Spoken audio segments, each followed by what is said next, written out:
안녕하세요. 여의도에서 신속하고 정확하게 돈이 되는 정보를 알려드립니다. 여의도 정보맨 여정입니다. 오늘 그 부동산 114가요. 서울 아파트의 그 주간 하락률을 발표를 했는데 가장 많이 떨어졌다. 이렇게 이제는 발표를 했습니다.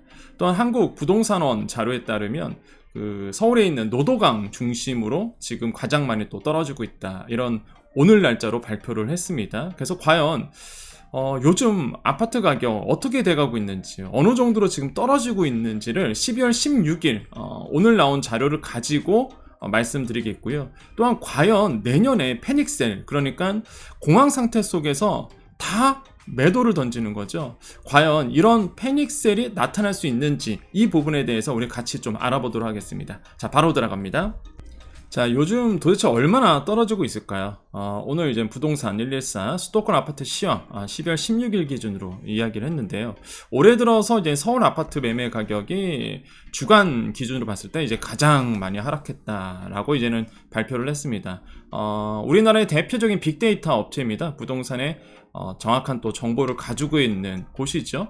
서울 같은 경우에는 강동구가 가장 많이 하락을 했는데요. 일단 거의 한 0.4% 정도 지금 주간 하락을 이번 주에 했다라고 발표했는데, 이게 많은 분들이 0.4% 겨우 이러실 거예요. 근데 왜 이렇게 10억 기준으로 보겠습니다. 10억 기준으로 봤을 때에 한 주 만에 이제 한 400만 원 정도 예를 들어서 이제 떨어진 거거든요. 그러면은 400이면은 곱하기 여러분 한 달로 보겠습니다. 4주잖아요, 4주. 예를 들어서 뭐 퍼센테이지는 변하지만 그냥 산술적으로 봤을 때 한 1,600만 원 떨어진 거거든요. 한 달에 1,600만 원씩 계속 떨어진다고 생각해 보세요. 이게 사실 계속 크게 사실 떨어지고 있는 건 맞거든요. 그래서 지금 주가 하락률이 계속적으로 하락하고 있다. 강서구가 2위였네요. 0.23% 정도. 그다음에 관악, 금천, 송파 이런 식으로 해서 서울 아파트 가격이 주간 하락이 계속 떨어지고 있다라는 거죠. 그래서 제가 봤을 때 0.39%면은 많이 떨어진 겁니다. 보통 그 아파트가 막 하락한다고 막 얘기가 나왔을 때도 거의 한 0.2% 정도 이렇게 이제 얘기가 나왔다가 광동구가 0.39, 거의 0.4% 주간 하락률이 나왔기 때문에 지금 많이 하락하고 있다 이렇게 볼 수가 있겠고, 경기 인천 쪽으로 한번 넓혀볼까요? 자, 용인이 0.12, 수원이 0.1%, 김포, 고양 이렇게 이제 하고 있는데, 김포 사실 콤팩트시티 발표한 다음에 과연 시장에서 이 김포는 어떻게 될까라고 봤는데 힘을 못 봤죠. 그래서 0.09% 정도. 그래도 떨어지고 있는 추세다라고 볼 수가 있고, 신도시 쪽도 가보겠습니다. 신도시도 일단은 평촌 신도시, 파주, 운정, 중동 지금 다 주간 하락률이 계속적으로 떨어지고 있다라고 보시면 되겠고, 실제 이제 동탄과 이제 분당 같은 경우에도 지금 1기 신도시 같은 경우는 이슈가 많죠. 지금 1기 신도시에 대한 재건축에 대한 이슈가 있는데 지금 정부가 어떻게 내년에 이 1기 신도시에 대해서 얘가 나올지는 모르겠지만 제 기준으로 봤을 때는 일단 1기 신도시에 대한 개발 소식은 좀 나와줘야 된다. 왜냐면 1기 신도시 진짜 오래됐죠. 무엇보다 사실 이제 노후화된 단지들이 굉장히 많습니다. 그래서 아마 얘기가 내년에는 나오지 않을까라고 보는데, 일단은 현재 이제는 하락하고 있는 건 맞다 이렇게 보시면 되겠고요. 자, 계속 보겠습니다. 한국 부동산원 자료에 보겠습니다. 전국 주택가격 동향을 봤어요. 마찬가지로 오늘 날짜 기준입니다. 저는 항상 최근 날짜 기준으로 말씀드리죠.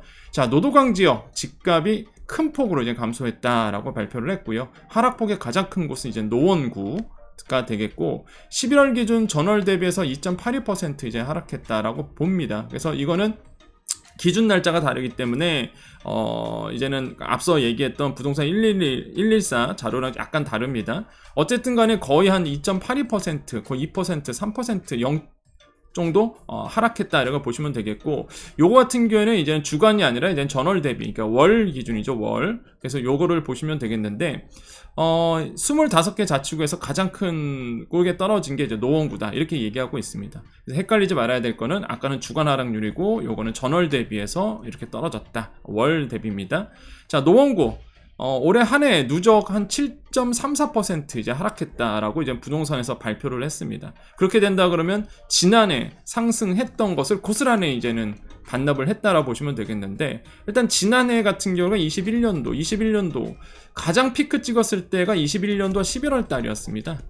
이때 자산 가치가 가장 고점 찍었을 때였거든요.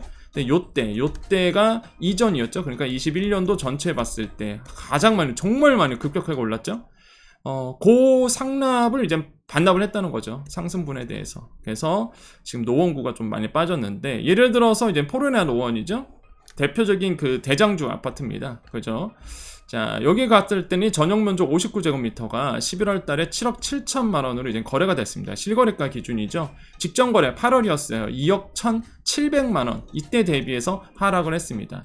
그럼 21년도 9월 이때 10억 5천만 원의 실거래가가 있었거든요. 물론 전용 59제곱미터가요. 그 단지 동마다 다릅니다. 단지마다 다르고 동마다 다르지만 그냥 일단은 전체 포함해서 59제곱미터가 10억 5천만 원의 이제 실거래가를 했었는데, 그때와 비교해서 11월 달 거래를 보면 2억 8천만 원 정도 이제 하락을 한 거죠. 그렇게 본다 그러면 계속적으로 지금 하락은 하고 있다라고 보시면 되겠고, 고점에 사신 분들은 굉장히 좀 가슴 쓰라리는 얘기겠죠. 어쨌든 간에 지금 여기만 빠지나요? 포레나 노원만 그런 게 아니라 전체적으로 지금 다 빠지고 있다. 그래서 노원구가 지금 한국 부동산의 자료에 따르면 많이 빠지고 있고요. 도봉구도 마찬가지죠. 강북구도 마찬가지입니다. 우리가 노도강 이런 표현을 쓰죠. 자, 도봉구도 11월 1.13%까지 확대됐고, 강북구도 누적 1.96까지 이제 하락을 했다. 5개월간. 그러면서 전체적으로 계속적으로 빠지고 있다. 이건 부정할 수 없는 팩트고요. 그 퍼센테이지가 계속적으로 높아지고 있다라는 거죠. 그래서 지금 현재 서울 수도권의 분위기는 이렇습니다. 그러면 서울 수도권이 이렇게 분위기가 되면 지방은 말할 것도 없습니다. 특히 이제 미분양 사태가 계속적으로 나오고 있고, 악성 미분양, 시장에서 악성 미분양을 가장 우려스럽게 보거든요. 근데 악성 미분양이 지금 지방권에서 나오고 있기 때문에 이젠 가장 큰 우려스러운 부분이겠죠. 그래서 지금 서울도 계속 이 정도로 빠지고 있는데, 지방은 말할 것도 없다라고 보시면 되겠습니다. 그래서 중요한 거죠. 그래서 많은 이제 전문가들이 서울 부동산을 왜 기준으로 삼는지 아시겠죠. 예. 자, 그러면 영끌족 특징 좀 알아볼게요. 영끌족 특징. 과연 어떤 분들이 영끌이야 도대체 봤을 때 첫 번째 젊죠. 그 영혼까지 끌어당겨서 대출받아서 받으신 분들의 특징은 일단 젊습니다. 두 번째로 수입이 적고요. 그러니까 수입이 적다는 얘기는 상대적으로 우리가 보통 얘기하는 장년층 한 40대와 50대 이런 분들에 대비해서 이제 수입이 좀 적다라고 보시면 되겠고요. 패닉셀을 경험해보지 않았죠. 시장에서 가장 우려스러운 게 바로 이 부분입니다. 패닉셀을 전혀 보지 못한 세대예요. 그러니까 자산의 눈을 떴을 때가, 우리 20대, 30대들이 자산의 눈을 탁 떴을 때가 지금 그 코로나19 이후에 자산 가치가 막 뜰 때, 이때 이제 투자를 처음 하신 분들 되게 많거든요. 그러니까 자기가 투자하면 다 오를 줄 아는 거지. 근데 40대와 50대는 다르거든요. 왜냐하면 40대 같은 경우에는 IMF를 겪어봤어요. 물론 학생 때였습니다. 이 40대들은 IMF를 학생 때 겪어봤거든요. 일단 우리 부모님 세대들이 얼마나 어려웠는지 알고 있고, 그때 엄청나게 자산가치 폭락했던 걸 알고 있는 세대고요. 그 다음에 2008년도 금융위기 때로 겪어본 세대입니다. 50대, 60대 같은 경우는 IMF도 겪어봤고, 또 금융위기도 겪어봤고. 그러니까 이쪽은요, 언제든지 자산은 떨어질 수 있어, 이렇게 알고 있어요. 알고 있는 세대인데, 근데 20대와 30대는 일단 내가 투자한 만큼 막 오르는 거예요. 막 코인도 오르죠, 주식 막 오르죠. 자기가 하면 다 될 거 아는 거죠. 진짜요. 이게 그랬거든요. 코로나19 이후에 막 유동성 막 풀리죠. 막 돈은 기하급수 쪽으로 시장에 몰리죠. 안 오른 게 뭐가 있습니까? 코인 오르죠, 부동산 올랐죠, 주식 올랐죠. 한 번도 떨어진 거를 경험해보지 못했던 세대들이다 보니까 이게 굉장히 어려운 거예요. 영끌족들이 당황스러운 겁니다 지금. 자, 젊다라고 볼게요. 일단은 이들 보통 영끌족은요, 주택담보대출, 막 신용대출, 막 이런 것까지 다 끌어당긴 부분입니다. 심지어 이제 보험사 대출까지 최대치로 끌어모아서 내 집 마련을 하셨던 분들이죠. 그래서 이게 2030 세대들이라고 우리가 보통 지칭을 합니다. 그래서 영끌족 특징이 젊고요. 두 번째로는 수입이 적죠. 왜냐하면 중장년층에 비해서 수입이 적은 탓에 금리가 인상되면 바로 그냥 꼬꾸라질 수 있는 세대입니다. 왜냐하면 내 월급의 절반 이상을 원리금으로 낸다 그러면 그 생활이 되겠습니까? 우리가 이런 거를 가처분 소득이란 얘기를 표현해요. 가처분 소득. 처분 가는 소득 이런 얘기를 하거든요. 같은 얘기입니다. 가처분, 옛날에는 가처분 소득으로 불렀고 그냥 요즘에는 처분 가는 소득 이런 얘기를 하는데, 처분 가는 소득은 이제 내 월급에서요 세금 빼고 내가 처분할 수 있는 이런 비지출성 금액을 빼고 내가 지출 가능한 금액들인데, 처분 가는 소득이 떨어지는 거죠. 그러니까 소비가 안 되고, 소비 안 되니 소상공인들은 더 어려워지고 경기가 위축이 되고 돈이 안 돌고 이렇게 되거든요. 그러니까 금리 인상할 때 되면은 당연히 타격을 먼저 받는 게 수입이 적으신 분들. 근데 거기에 영끌족들 굉장히 어렵죠. 그래서 영끌족의 특징이 수입이 좀 적으신 분들입니다. 레버리지 비율이 너무 높으신 거죠. 세 번째, 패닉셀을 경험해보지 않았죠. 그죠? 집값 하락은요, 큰 노도강, 아까 말씀드렸죠. 여기에 이제 영끌족들이 많이 들어왔어요. 그렇죠. 20대, 30대 분들이 레버리지를 끌어당겨서 대출을 크게 받아서 그나마 서울시에서 저렴하다고 얘기할 수 있는 노도강에 들어갔단 말이죠. 그런데 지금 이제 집값 경착륙, 그러니까 급격하게 빠지는 것을 경착륙, 점점 빠지는 것을 연착륙 이렇게 표현합니다. 경착륙, 급격하게 빠지는 위기에 이제 직면해 있는 거고요. 현재 제가 조언 드릴 수 있는 건 버티셔야 됩니다. 영끌족들은 버텨야 돼요. 방법이 없어요. 방법이 뭐가 있습니까? 버티는 것밖에. 그런데 못 버틴다는 얘기죠. 지금 왜 금리가 계속적으로 오르게 되고 이자 부담이 심해지면 결국에는 못 버티고 패닉셀이 나올 가능성이 있습니다. 충분히 시나리오가 가능해요. 근데 중요한 건 뭐냐면 이제 정부의 정책에 따라서 좀 달라질 수는 있겠죠. 일단 지금의 영끌 쪽의 분위기는요, 버티자의 모드입니다. 대부분 지금 버티려고 단단히 준비를 하고 있고 이미 하고 있죠. 투잡, 쓰리잡 하면서 대출금, 원리금 계속적으로 내려고 지금 하고 있는 분들이 많아졌죠. 근데 영끌족들이 이제 버티기 어려운 이유 한번 알아볼까요? 첫 번째, 금리 인상이죠. 어제도 말씀드렸어요. 코픽스 어제 발표됐습니다. 11월 기준 신규 취급액 기준입니다. 4.34% 가장 높다고 말씀드렸죠. 4%를 처음으로 뚫어냈어요. 그러면 당연히 시장금리 높아지겠고, 변동금리 어제 말씀드렸어요. 7% 후반대까지 지금 나올 건데 제가 봤을 때는 8% 충분히 나올 가능성도 있다. 그래서 지금 버티기는 힘들다. 투잡, 쓰리잡 하기 전까지는 아마 월급 받아서는 영끌족들이 젊은 세대들이 소득이 낮다 보니까 버티기는 힘들다. 자, 두 번째, 변동금리 재산정. 이거 잘 신경을 안 쓰시는데 변동금리 재산정 기간 돌아오죠. 1년 변동금리 상품에 가입하신 분들은 이제 재산정 들어가요. 그럼 높아진 금리 기준으로 다시 한번 재산정 됩니다. 6개월, 1년 이렇게 되거든요. 이거 재산정 들어오면 영끌족 갑자기 높아진 금액에서 대출금을 갚아야 되기 때문에 변동금리 하신 분들은 굉장히 어려운 상황이고요. 내년에 이자 상단이 10%에 될 가능성이 있습니다. 당연히 있죠. 왜? 어제도 말씀드렸어요. 미국이 기준금리 계속 올리잖아요. 물론 그 올리는 상승폭은 조금씩 완화되고 있지만 그래도 전반적인 기조는 올라가는 거다. 그러면은 결국에는 이자 상단이 지금 코픽스 기준도 오르죠. 코픽스 오르면서 뭐 대출금리 당연히 오를 수밖에 없는 거고 10%까지 오를 가능성은 당연히 있다. 그러면 생각해보세요. 말이 10%지 이자가 10%라는 얘기는요, 산술적으로 봐도요 엄청난 금액이잖아요. 사실 이자만 내는 거를 원리금, 원금까지 같이 갚아놔야 되는데 이게 웬만한 소득 아니고서는 사실 힘든 구조거든요. 그러니까 지금 영끌족이 버티기 어려운 거죠. 그래서 내년도에 그러면 이제 패닉셀에 나올 수 있느냐, 이거는요 진짜 정부의 의지에 달려있다고 전 보여집니다. 왜 그러냐면 어제도 잠깐 말씀드렸지만 정부가 지금 연착륙 시키려고 세제 혜택 다 풀어, 지금 뭐 규제 다 풀고 있죠.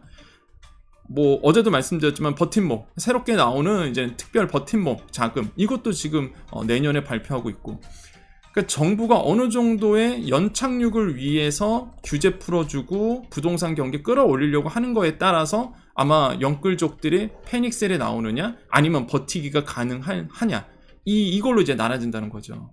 그래서 지금 시장에서는 가장 큰 관심이 내년도에 이제는 세법 개정입니다. 지금 이제는 논란이 되고 있죠. 세법 개정이 과연 여야 합의가 어떻게 될지, 뭐 그게 이제 지금은 여러분께서는 전혀 관심이 없는 법인세 가지고 여야가 지금 다투고 있지만 일단 여야가 합의된 거는 세법 개정, 한마디로 뭐 종부세, 취득세 이런 거는 이미 다 여야 합의로 됐어요.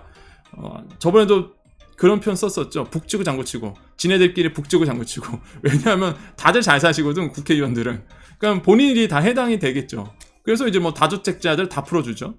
그러면 이제 버티기가 가능한 거예요. 그렇게 되면. 그래서 과연 정부가 또한 그 국회 쪽에서 어느 정도로 과연 이 영끌족 아니면은 이제는 부동산의 그 경착륙을 막아주느냐에 따라서 영끌족들의 패닉셀이 나올지 안 나올지 이런 어떤 법과 제도에 아마 달려있지 않을까 이렇게 생각을 해봅니다. 어쨌든 간에 하락하는 추세는 계속적으로 맞고요. 현재 분위기는 12월 16일 기준으로 봤을 때의 차트를 보고 팩트를 말씀드렸습니다. 자, 여기까지입니다. 자, 정리해 보겠습니다. 주간 하락률 계속적으로 경신을 하고 있습니다. 계속적으로 하락을 하고 있고 그 범위가 퍼센테이지가 더 급격하게 하락하고 있다는 12월 16일 기준으로 자료를 보고 말씀드렸고요. 앞으로도 계속 주간 하락률은 더 깊어질 것으로 시장에서는 내다보고 있습니다. 지금 뭐 양대 산맥이죠. 시장에 민간 시장에서 나오는 자료와 또한 한국부동산원에서 나오는 자료도 모두 동일하게 계속적으로 하락률이 깊어지고 있다는 것은 지금의 이제 팩트다라고 말씀을 드리겠고, 그다음에 영끌족 같은 경우에도 지금 현재 세 가지 특징을 말씀드렸습니다. 젊죠. 그다음에 소득이 작년 초보다 낮습니다. 그 다음에 패닉셀을 경험하지 못한 세대다 보니까 패닉셀 뭐 언론에서 지금 패닉셀 얘기가 지금 나오고 있어요. 이게 나온다는 그 자체만으로도 의미심장한 겁니다. 사실 뭐 주식시장에서의 패닉셀이 아니라 부동산 시장의 패닉셀은 너나 할 것 없이 다 던지게 되면 금액이 크다 보니까, 부동산은 항상 금액이 큽니다. 그죠?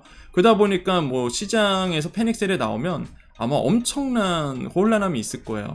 그래서 정부가 이것을 막고자 여러 가지 정책을 내놓고 있고, 국회에서도 이제 세법 논의가 되고 있는 거고, 과연 이제는 내년도에 과연 이 부동산과 관련된 세법 개정 부분과 정부가 표현하는, 정부가 또 시행령으로서 개정할 수 있는, 시행령을 할 수 있는 다양한 어떤 부동산 정책들을 어느 정도 풀어주느냐, 아니면은 어떻게 빠르게 하느냐에 따라서 아마 영끌족들이 버티기가 하냐, 아니면은 정말 이제는 너나 할 것 없이 던지기 시작하냐, 이게 아마 판가름이 되지 않을까 이렇게 생각을 해봅니다.